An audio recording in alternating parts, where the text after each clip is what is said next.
Now, therefore, culture is essential in a society because it allows communities to bind together in order to foster unity that are essential to community development.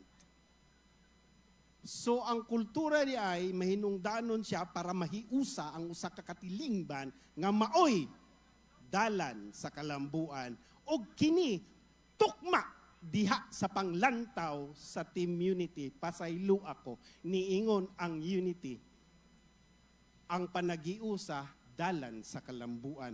Mao nang rason nganong ni atakaron gihatagan og dakong bili ni Governor Juliet Uy nga balikan natog lantaw ang atong kinaiya og kultura isip usa kami sa misnon og Filipino in general aron atong mahiusa balik ang atong kasing-kasing og atong mga galamhan para sa kayusahan para sa paglambo sa Misamis Oriental. Pakpakan ta ang panglantaw sa gobyerno.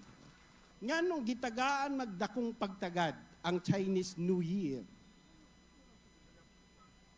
Posible. Una, ang Pilipinas siguro dako kaayo og impluwensya ang kultura sa China. Labi na sa isgutan ng trade and commerce, technology, and even our culture. Atong giila ang atong maayong relasyon sa China.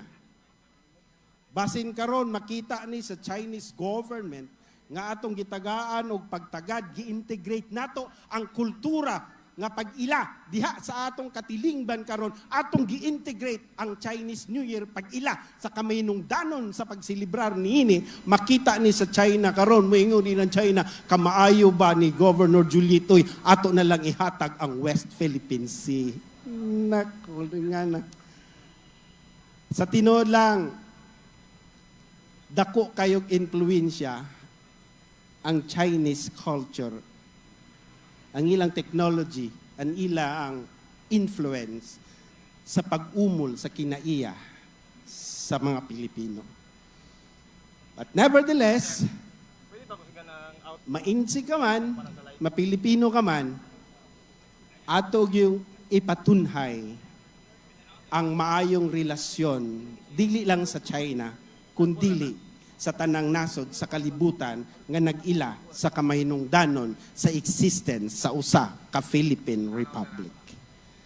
On that note, karong adlaw, makita ninyo ang lain-lain nga pasundayag nga nagsimbolo sa kultura sa Pilipino. Og dili lang unta karon nga selebrasyon nato kini pagadalhon sa atong kasing-kasing.